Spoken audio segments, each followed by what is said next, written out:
A lot of echoes. Yeah. Yeah. Does that work now? Yep. Yes, better. Yes. Okay, so I muted myself on the Tanuki, but I'm hearing myself in two places, which is really weird, but it's fine. Maybe I need two computers next time. Yo, were you still going to kick off or not? Hey, Yo, were you going to kick off or? Yeah, we can hear you. Can you hear me now? We can. Okay, good. Yeah, I wait. Sometimes my microphone doesn't work. It's always the same reasons because it's not plugged in. I don't think it's necessary for me to kick off. I think you can just get started, Jeremy. I was thinking to myself, well, I can do a whole show, but I think that makes it more fake than not doing that. Too dramatized, man. You know what it is? I just set a really high standard in terms of drama, and maybe we went over. So yeah, Jeremy, we're streaming, so you can start whenever you want. No, we start at time. We start on time. Oh, well, whenever Jeremy wants he wants to start on time. So that's 1 minute and 30 seconds. Yeah, we'll wait till the top of the hour, I think.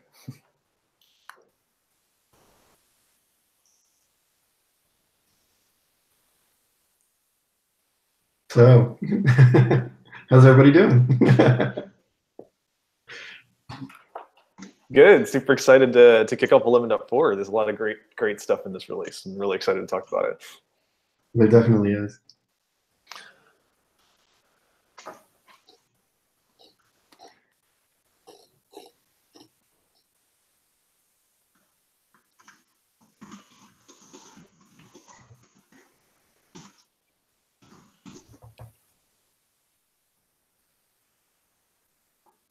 Cool. I guess we can go ahead and get started. So I've got the top of the hour on my clock on my desktop. It is 6:00 p.m. here in South Africa. So love to kick off the 11.4 kickoff here at GitLab. It is September 10th, and this is for the release coming up on October 22nd, which is one of GitLab's best releases ever. I'm super excited to talk about it. We have a lot of really great stuff in this release that I'd love to kick off.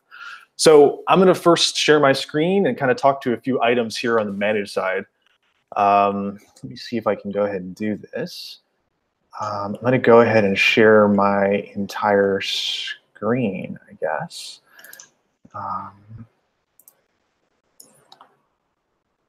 Can you see my screen?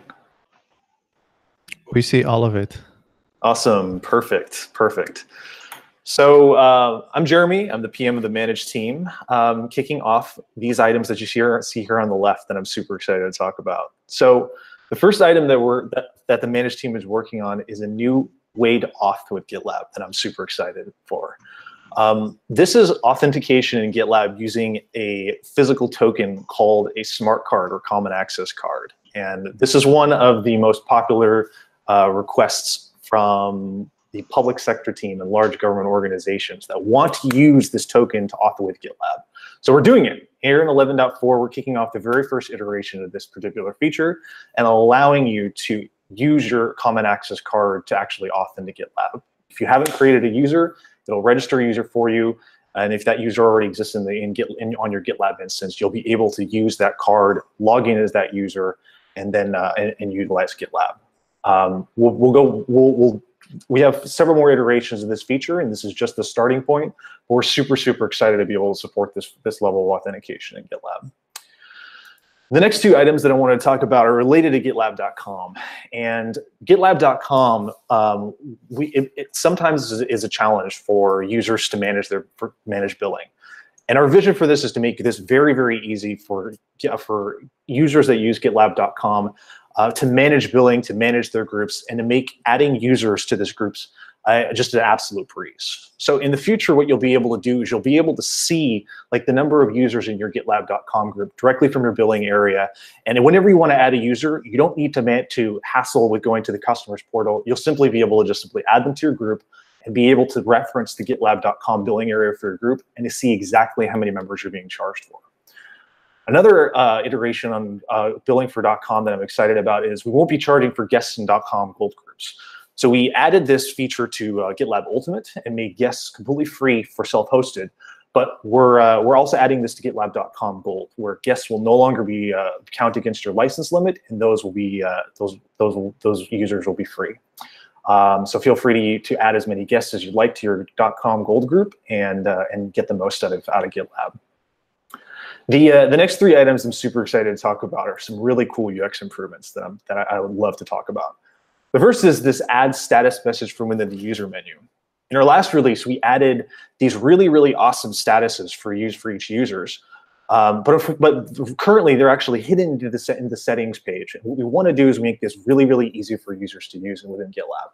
So we're moving this to the user menu in the upper right-hand corner of the nav bar, where you can click on this option, be able to set a status very easily, and tell the rest of your users at your organization exactly what's going on with you, whether you're out of office, whether you're in another country or another time zone. We want to make it very, very easy to communicate with others in your organization as to what's going on with you. The other change that I'm super excited about is going to be the new overview tab on the profile page. We're iterating on your user profile and making it really awesome by creating this kind of two-column layout where we provide like a very, very high-level overview of exactly what's going on with the user, from their activity to their personal projects, and this truncated view of their contribution graph in order to understand exactly what's going on with them kind of at a glance. Really, really excited for the user profile. And I'm also really excited for these new user-centric tooltips. So when you mouse over a user right now in GitLab, you just see a small tooltip with their name. But we want to go way beyond that and create like a very attractive, cool user-centric tooltip that shows off their avatar, their name, their username, their location, their title, as well as their status that they have currently into their group. This is just going to be the first iteration. We're excited to kind of go beyond this and create a really, really awesome user experience in GitLab. So that's all I've got on the managed side. But Victor, I would love to hear what you got planned and planned. Thanks, Jeremy. That looks really awesome. I especially like the tooltip with the emoji that you added in the previous release. So that's really awesome to see that expand. And so on the plan side, we have a couple of things up for 11.4. First one I want to mention at the ultimate tier is closing and reopening epics, as you see here. So we've worked in portfolio management, epics, and roadmaps for a long time now, pretty much a year. And we were trying to really focus on the crucial functionality, really important things in the beginning. And we're really rounding out the feature itself, bringing some features that you would expect. So with issues and merge requests, you can open and close them already. And with epics, as more and more people are creating epics and opening new epics, it only makes sense that you can close the epics. And so what we're bringing to GitLab is the ability to close and reopen epics. And something like this, we want to be consistent with GitLab. We don't want to reinvent the wheel in terms of design. So the idea here is if you look at the issue, you click through, the epic page itself already looks very similar to an issue. And we're going to bring the design of closing an epic at the button here. So you can close an epic and reopen an epic at the top where you would expect it to be. But things like commenting and closing an epic that's you've grown to love, probably with issues, we're going to be consistent and bring it to the epic as well. So you have all this consistent behavior across issues, merge requests, and epics. And along with closing an epic, of course, you'll be able to view closed epics in a list. So in the tab view of open, closed, and all epics, as you would expect with issues and merge requests, we bring that over to epics. So I'm excited to bring that parity, that design to epics. Batch commenting is a feature that we've been working for a while now, and I'm really excited that we're really close. We were held up with a summit and other things in the past couple of releases, but we're really close. The engineering team has been working really hard. And just again, to recap the feature itself, the idea here is that when you add a comment right now, as you're reviewing code in a code review, you click the button and then it would send a message immediately, send a notification immediately to the merge request owner or the person who started the merge request. But with this one, you can save it all for a couple. You can add maybe 3 or 4 comments and then click one button and send it all together. So the benefit is that, for example, I'm sure you've encountered a situation when you're reviewing code and then you saw something in the beginning. It says like, oh, this should be changed. You shouldn't use this constructor or use this method. And later on, you realize, oh, that's the reason that that person used it. Please disregard my previous comment. So you don't have to encounter that a situation anymore. If you typed a comment, you haven't submitted it yet, and you realize later, oh, that comment isn't relevant, or you want to change it, you can go back and change that comment, and then submit all of them all together. So again, really excited. This has been in the works for a while, and I'm really excited for all users to see it. I've seen a couple of demos for it already. It's really awesome. I love it. So I'm excited for that feature. Generalized weights. So if you recall, a couple of releases back, we released the constraint for assigning weights to issues. So if you look at any issue right now, you can assign a weight here, as you can see here, and you can pretty much assign any single number from 1 essentially to infinity. And previously, you can only go from 0 to 10, and now you can go from 0 to essentially infinity. And so we wanted to bring that to the API as well, because a lot of our customers or users are able to access issues via the API, do some customized automations, be able to do estimation or look at group issues together and sum up weights and so on and so forth. So they want to be able to set the weights to any number between essentially 0 to infinity. So we're really excited to be able to offer that and that quick API update in 11.4. Lastly, I want to mention this really awesome styling change, or not just a styling change, apologize, a drop-down feature that will really make the navigating and scrolling and parsing through comments a lot simpler. So if you've ever been involved in an issue or merge request where there's a lot of discussion, it can get really messy really soon. So let me show you, for example, an issue here. The idea here is that you can show all activity in the issue, in the comment thread, or just comments. So say you had the issue was change, you're adding a lot of labels, changing the milestones, setting the weights, and you really just wanted to focus on the comments. You could do so by this new feature where it allows you to filter just by activity or comments only. And this, again, or becomes really, really awesome in the merge request view. So we're bringing the same feature, exact same feature, to the merge request view. And the reason being, with merge requests, often folks are committing a lot of code. There's a lot of discussion, and every time there's a discussion, you're going to commit an additional code. So there's going to be a lot of system notes saying, this commit was added, and so on and so forth, and all these changes. And so if you just wanted to focus on the discussion, you could do so with this nice feature. So I'm really excited that we're working on this.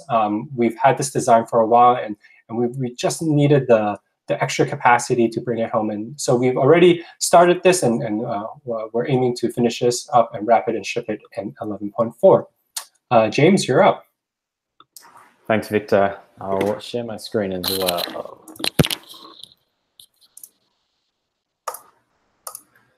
Great. So we've got quite a few exciting things coming from the Create team in 11.4. And the first I'd like to share with you is the file browser in merge requests. So the merge request interface is really where a lot of day-to-day work happens for developers. When they're not in issues and they're not writing code, they're probably reviewing code. I know I spend a lot of my time in merge requests every day.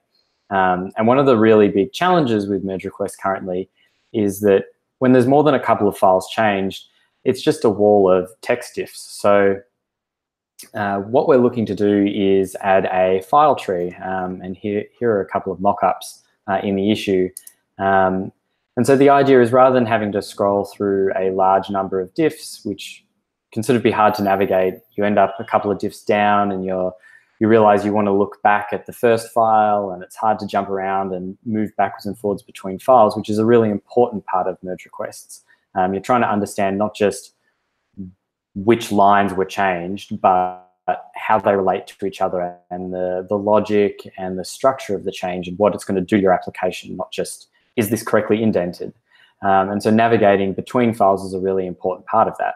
And so we hope that adding a file tree will help with improving that navigation.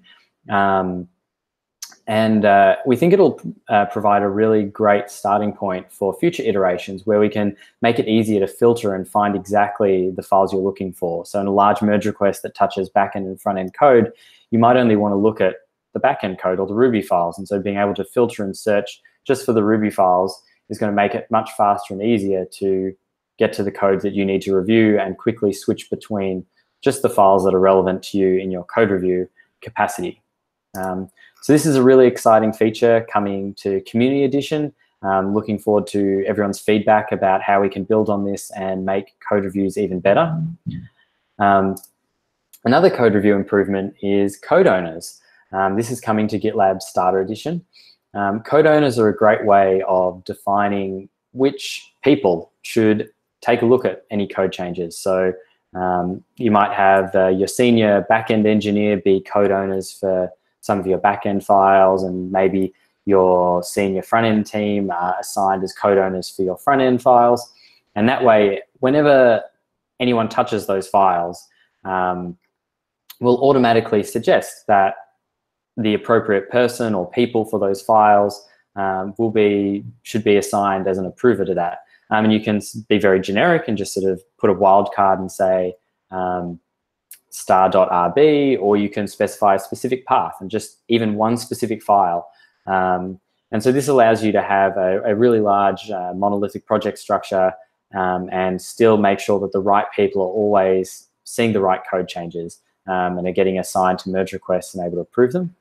So in this first iteration, we're just going to be suggesting approvers. And in subsequent iterations, we're also going to be supporting automatic assignment and also even enforcing approvals based on the code owner's file. So this should really help larger projects, making sure that the right code reviews do happen. The next exciting feature I'd like to share is group level file templates. In 11.3, we're coming out on the 22nd, we're launching instance level file templates, but we're bringing this to groups, and this is a premium feature.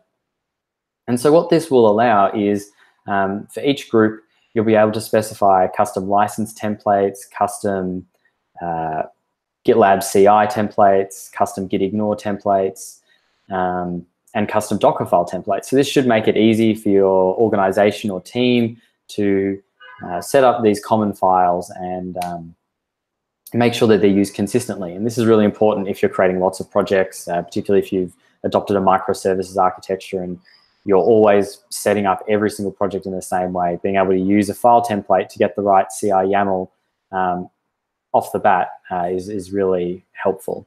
If anyone's looking for a community contribution, it would be great to see more file types supported for instance, group level, and project level file templates. I'll put a link. It's meant to be linked to this issue, but I'll link it there if you're interested in contributing that. That would be a great improvement. And finally, I'm very excited to share about a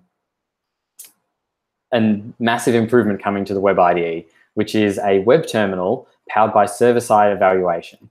I'll actually jump back to this other issue, which Fabio shared, I think 2 months ago, which is interactive web terminals for CI and CD. So we're going to build on this issue and the feature that's been built here for CI runners and allow you to start a web terminal, which is running in a CI runner using your GitLab CI YAML file, and be able to run your tests side by side with your code as you're writing in the Web IDE. And this is going to be really exciting. This is the first iteration though, so unfortunately, as you write changes here, they won't be live synced into the CI runner, but we'll be following up with subsequent iterations very quickly to make sure that works. But it'll mean you can open a interactive session and test your syntax or test your little command that you want to run, and then apply that into your code. And then in future iterations, you'll be able to make a change and test it immediately. But this is the first and most important step in really building a web terminal or a cloud development environment that's going to support live previews, web terminals, real-time testing, and really take the Web IDE from an editor into a cloud development environment. So this is a very exciting development. It's coming to Ultimate. Yeah, looking forward to sharing that with you very soon. Jason, what's going on in Verify? Sure. So let's see if I can get my screen sharing going here. All right. So on the verify side, or the continuous integration side, as we've known previously, we're doing a number of really cool features. The first one is that we're going to be improving the way that we can handle changes on paths inside of the CI system. So we're going to be exposing a variable that can be used for only and except rules that will let you say these jobs within the pipeline should only be run or should not be run in cases where these files are modified. So it'll work very, very similarly to any other only except rules you have. And we'll use regular expressions to let you define which of those files matter for that job. So you have a ton of control over how that works. We're also taking another step on the interactive web terminals and adding Docker executor support. This is obviously super important for .com users since that's the primary executor on .com. But the interactive web terminals will also be available there. For those of you who haven't used interactive web terminals yet, those are coming out in 11.3. So take a look at those there. They'll be available for Kubernetes and Shell executor. And then in 11.4, we'll be adding it to Docker as well and sort of completing the feature in that regard. We're also going to be looking at adding a new mechanism to clean up old container image revisions. This has been something that we've had a ton of customers and users asking us about how we can better manage this process of what we do with all the container images that stick around. So we're doing some investment in the 11.4 release to clean this up and make this work a little bit better. And then finally, and this is a big one that I'm proud of that we're doing as part of our stewardship, is that we're moving the way include files work in GitLab CI YAML to be from a starter feature into a Libre feature or a free feature.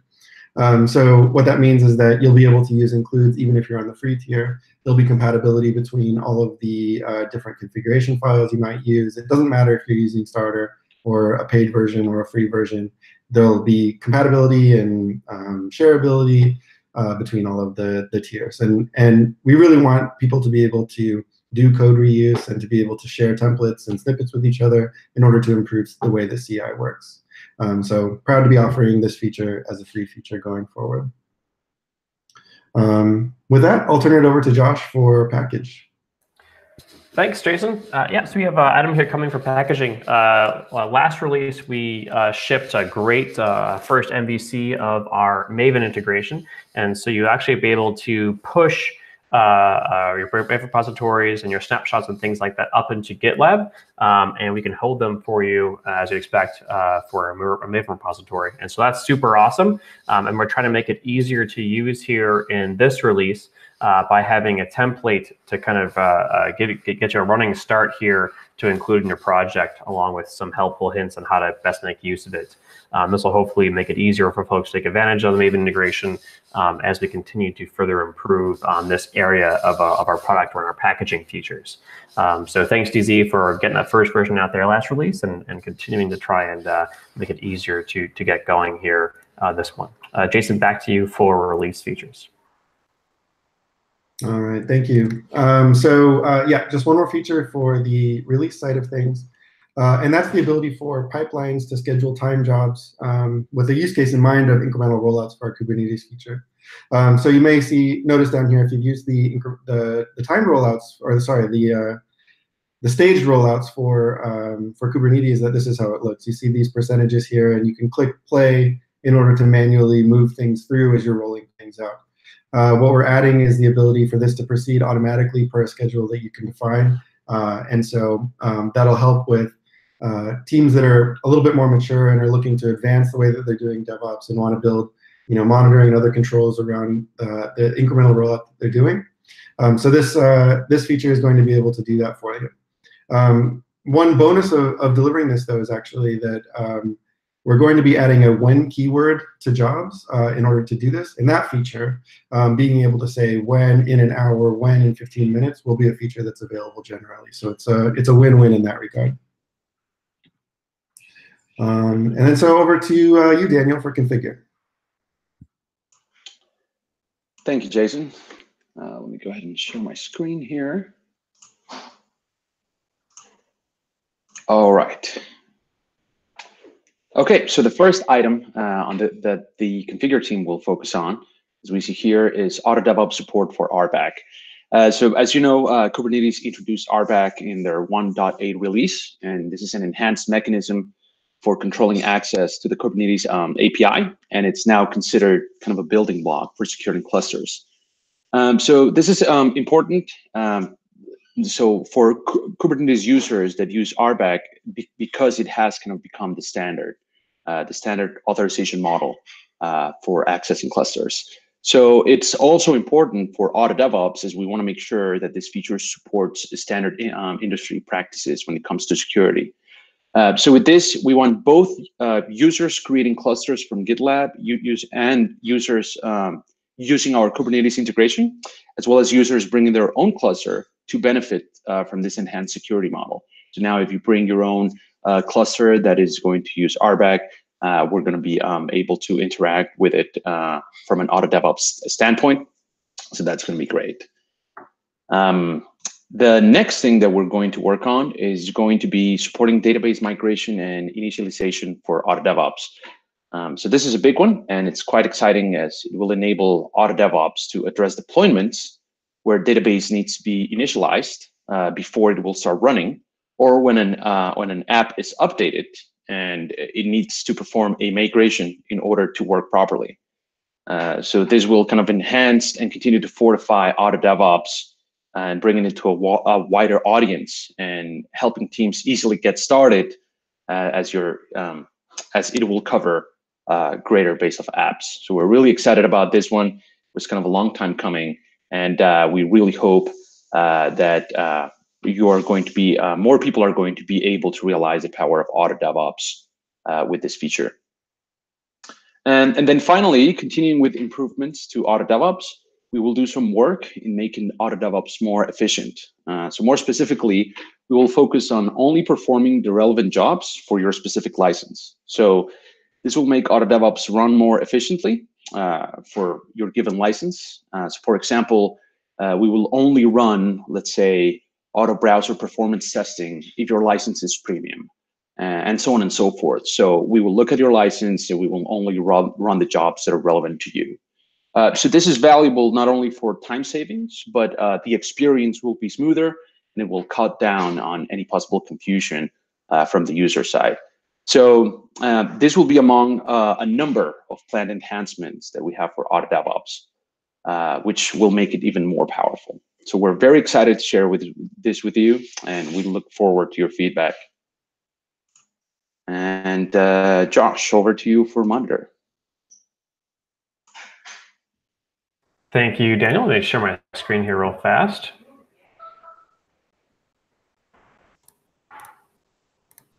All right. Hopefully that's coming through. If not, let me know.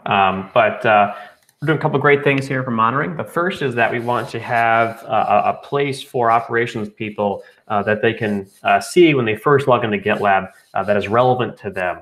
And currently they can choose from like to-dos or issues or like a list of projects or typical home pages in GitLab. But none of these really felt like a great place for an operations person to start with when they first log in and kind of start their day. And so with this feature here, we want to add an operations-focused homepage. In this first release, it is an MVC here, and so it is, again, kind of starting off small in typical GitLab fashion. But we want to have an option where they can add projects to the homepage that they care about, and then see, in this case, the master pipeline, as well as some key information on that project's health and kind of their production environment, right? So if you have a project with a production environment, you can hopefully start to see some of these relevant bits of information, and we'll add more over time here as well to get you, again, a place that you can start at and really get an overview of your environments here, right? Are they healthy? Which ones should I have to pay attention to? And then things like that. And again, over time here, we'll continue to go forward and improve it. We're also working on supporting for the new version of Nginx Ingress. So Nginx Ingress project kind of changed how they did metrics here recently. And so they changed all the metrics names as well as how they're generated. And so we're going to go through and add support for the new version and their new mode of metrics, add support for that.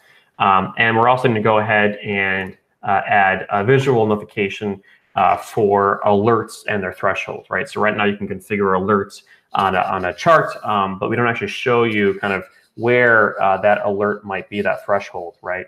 So in this case, if the chart is approaching it or has exceeded the threshold, we'll now mark that clearly on the chart so you can easily see kind of what the current threshold is and how far it's been exceeded or how close you are to, for example, exceeding it. And I'll give you better context here when looking at that environment dashboard within GitLab. So let's real quickly through the monitoring issues there. And we're running out of time here quickly for Secure, but Fabio, off to you. Thank you, Josh. Go very quickly on security features that we're going to add in 11.4 as part of our secure DevOps stage. So the first one is the group level security dashboard. This is a very important item. We already have a project level security dashboard, but the group level one is focusing on something different. We are giving users a different approach. So similar to what we're doing for the operation teams, we also want security teams and security directors to have a place where security information is shown in the proper way. So they can go here as the primary place for their work. So the group level dashboard is the first step to implement this new approach for security teams. And as you can see in this mock-up, we want to summarize the security status of all the projects in a group. And you have a summary aligned at the top with a summary, giving you a very high-level overview on how many critical or high, medium, low issues are still affecting your projects. And normally the group could be an organization or could be a microservice built on different single projects. And so from here, you can also see the list of the problems. And from here, you can start your analysis and your remediation work. So this is not the developer-centric approach that you can find in the merge request widget, for example, but one specific for the security teams. This is just the first iteration, and we're going to iterate on top of it and create an awesome product also for this new role, for this new persona that we want to support as a first-class citizen at GitLab. We have another feature regarding license management, and this is something that is very handy for people that want to define their own license policies in advance. With the current implementation, people can just wait until a license shows up in the list, in the merge request widget, for example, in the license report, and then they can define if they want to whitelist or they want to approve or blacklist the specific license. With this new setting in the settings page, the admins of the project can define a priori which is the list of admitted and forbidden licenses. So the developers don't have to take a decision when they are introducing a new license. They may just be aware of that. And in the merge request widget, they will see if the license has been already pre-approved or pre-blacklisted by the admins. This allows a very good preparation of the project. And in the future, this feature will go also at the group level. So group admins can do the same. This is probably the next iteration on this feature. We also have a very handy button that we want to add to the license management report. So as said, now we have a place in the settings where licenses can be managed, not just added from scratch, but also the existing items can be changed, can be removed, can be managed. This setting is not so visible, and if people don't know about it, it could be hard to find from the report. That's why we're going to add a new button in the merge request widget or in the pipeline level where the license report is shown. So you can click on it and easily jump in the settings. For example, if you did a mistake adding something, or if you want to review your license policy. And these are the main features for the secure stage in 11.4. You can find in the document a link to the issue boards and issue lists for the full list of things that are going to work in this iteration. And then back to Josh for distribution. Thank you, Fabio. Some great changes. We're over time here, folks, so thanks for staying patient with us and hanging on till the end here. For the distribution side, we are working on some really important upgrades and enhancements. The first one is we want to go ahead and make upgrades of our new GitLab Helm chart be downtime free. And this is a really important one. As some folks might be aware, upgrades within GitLab require a relatively complicated kind of dance to choreograph between different portions of GitLab being updated, certain migrations being run at certain times, followed by other migrations. And so that kind of scheduling and that process requires essentially more intelligence than Helm can provide by itself. And so we've been working on an operator to ship alongside the Helm chart that can go ahead and actually kind of oversee the process, kick things off at the right time, and make sure that the right coordination is followed so they can actually have a downtime-free upgrade. And so this release, we're working to ship the first iteration of our operator, which will have the initial feature of ensuring downtime-free upgrades. We'll also be utilizing that in the future here for other enhancements, like helping to make, for example, adding an extra Gitaly node easier as well. So some awesome improvements there and some great things coming from our operator in the future.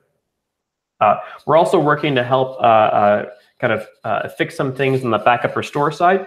For example, in some cases, we found that if you were on, say, for example, an omnibus and backed up there without using object storage, of course, you are using object storage here in the GitLab Helm chart, and some of those references and kind of that migration didn't always work completely. And so now we're working to iron some of those things out and make backup restore work more transparently across different types of projects and instances, and catch more of those issues here in the process. So hopefully that whole process should be more stable for folks going forward and moving between Omnibus and back and forth. And we're also looking to also improve our GKE marketplace. And this is something that we launched, I think about 2 months ago at Cloud Next, and super excited about it. We have a lot of interest in that. It's a really great way to easily test and get started with GitLab in Kubernetes. But to kind of get things to squash down to fit into the default cluster size of GKE, we had to sort of tweak our chart a little bit. We've now shrunk down and have options to basically do that with our mainline GA chart. And so we now want to go ahead and refresh the marketplace images, get them onto the mainline chart, still fit, of course, in that default size. But again, not kind of be living on a fork as we currently are. And so that's a nice kind of tech debt we're going to get rid of here in the future. We're also hopefully going to have a better process for upgrading here as well with the marketplace going forward as well. So some really nice improvements for that experience for folks who are trying to use that with GitLab. We're also going to be working on some improvements to high availability of GitLab, kind of ironing out a couple potential potholes we could fall into. They want to try and make sure, again, it's a really great experience and it's highly reliable. And so we're always looking forward to ironing out any kind of issues along the HA side that we can. So thanks everyone for staying along a couple extra minutes late here for our kickoff. We have a lot of great features, as you can see. We couldn't fit them into half an hour. I'm particularly excited about the status, the overview profile, no more assigning people to review it when they're on vacation. That's super exciting. All the web ID improvements, again, very, very exciting here. I can't wait to get 11.4 out for all of you, and thank you for listening to our kickoff. Until next time.